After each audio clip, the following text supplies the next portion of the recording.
안녕하세요. 예, 제 고민은 술이 절제가 안 돼서 고민인데요. 술이요? 예, 예. 술은 저도 좋아하는데. 예. 스님, 저는 술을 좀 합니다. 근데 술 얘기가 나오니까 끼어 드시네. 저는 빠져 있겠습니다. 술은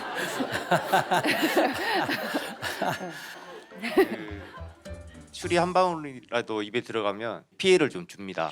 그리고 2011년도에는 술로 인해서 이제 애들 엄마하고 헤어지게 됐고요.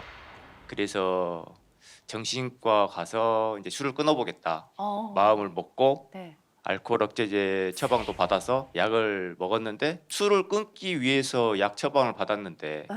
약을 먹으면서 또 술을 마신 또 저를 발견하게 그거는 되었습니다. 너무 위험한데. 예, 그래서 둘 중에 하나는 끊자. 그래서 약을 끊고 또 술을 또 마시게 되었습니다. 그러다가 이제 그래도 100일이라도 끊어보자. 네. 그래서 100일을 딱 끊었거든요. 네. 그러다 보니까 또 추석 명절이었는데 맥주 한 잔 가볍게 한다는 게 그만 이제 그 뒤로는 1년 동안 안 마신 술을 다 마시게 한 되더라고요. 번에. 예. 그러다가 이제 2017년도에는 이제 제 가게까지 폐업을 하게 되었고요.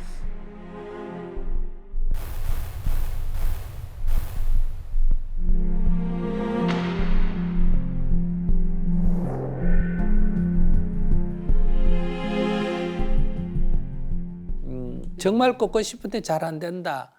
그건 자기가 무의식 세계에서 먹어도 된다 하는 게 아직 안 끊어진 거예요. 그러니까 죽을 고비를 한번 못 넘겨봤다는 거예요.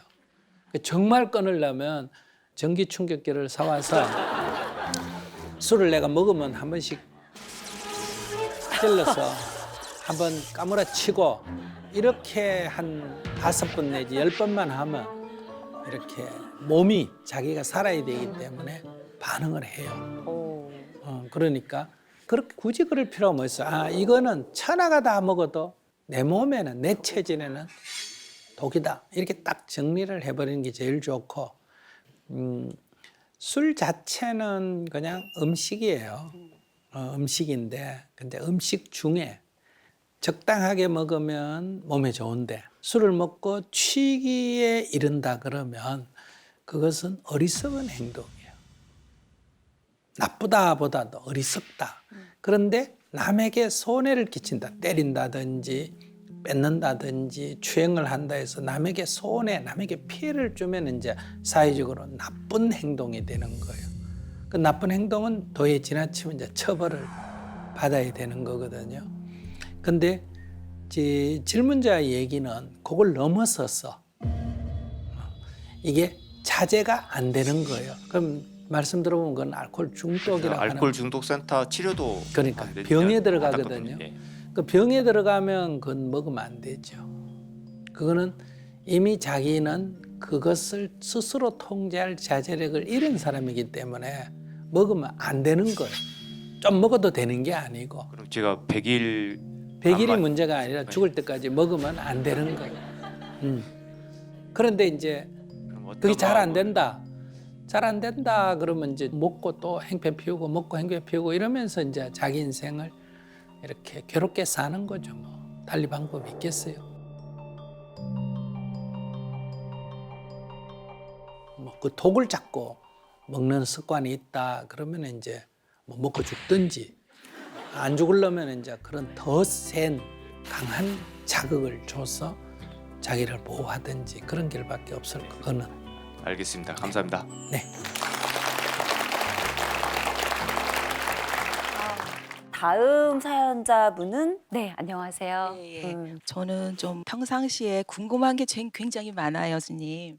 근데 궁금한 게 많아서 그런지 먹고 싶은 게 너무 많아요.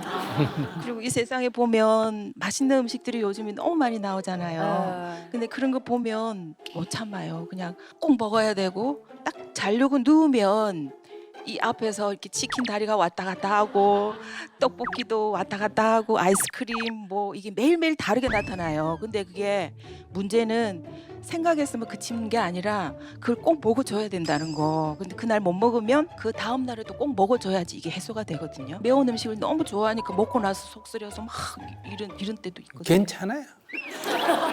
그거 먹고 좀 아프면 되지 뭐. 그걸 뭐 걱정하고 그래요. 그건 산에 오르고 싶은데 다리 아프다 그러면 그래도 오르고 싶으면 다리 아파도 올라가는 거고 다리가 많이 아프면 오고 싶더라도 내려오는 거고 먹고 싶은 것보다 배가 다 아프면 결국 멈추게 되는 거고 배가 아프지만 먹고 싶은 게 더 강하면 먹게 되는 거고. 못 먹는 사람도 되게 많은데 저는 먹고 싶다 해서 다 먹고 사는 게 조금 마음이 좀 찔리더라고요. 이게 고민이. 네, 그냥 드시면 돼요. 그거 먹는다고 죄가 되는 것도 아니고 자기가 먹고 싶을 때 먹어도 아무 문제가 없습니다. 대신에 죄는 아니지만은 배고픈 사람을 생각해서 자기 행동이 조금 과하다 싶으면 앞으로는 1,000원짜리 먹을 때마다 10%, 100원은 떼서 돼지 저금통에 넣고 10,000원짜리 먹을 때마다 1,000원은 내서 그거를 전 세계 가난한 사람들을 돕는 단체에 기부를 하면 좀 죄의식이 좀 덜하지 않겠나 싶어요. 이 세상에는 기본적인 영양도 보충 못하는 사람이 있다면 비교해서 보면 조금 내가 미안하잖아, 그죠? 그러니까 많이는 못 주더라도 10%는 내가 나눠 가지겠다 이런 마음만 가지면 좋겠어요.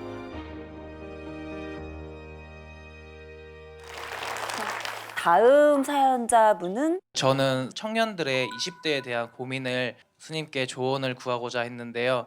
우선 사회적 이슈가 있듯이 취업에 대해서 정말 많은 고민이 있습니다. 취업을 또 하지 못하게 되면 집도 마련하지 못하고 심지어 결혼까지도 포기해야 되는 상황이 발생하기도 하는데요. 많은 것들을 포기해야 되는 청년들에게 스님께서 좋은 말씀, 조언을 조금 구하고 싶습니다. 그걸 포기라고 말해야 될까 하는 생각이 드네요. 그럼 자기가 나한테 요즘 저는 힘들어서 대통령 꿈도 포기하고 재벌 되는 꿈도 포기하고 배우하고 결혼하는 꿈도 포기했습니다. 이렇게 말하는 거나 저는 같이 들리거든요. 그게 과연 포기라는 말에 들어갈 수가 있는 말이냐 이런 얘기예요. 우선 포기라는 좀 비극적인 단어는 좀 적합하진 않지만 아무래도 좀 자신감이 많이 좀 떨어진 상태인 것 같습니다. 근데 인생은 늘 선택이라는 거예요. 정말 내가 그것이 되고 싶으면 그러면 그만한 노력을 해서 되든지 내가 아무리 노력해도 나보다 그 부분에서 더 재능 있는 사람이 있다면 노력한다고 되는 건 아니잖아요.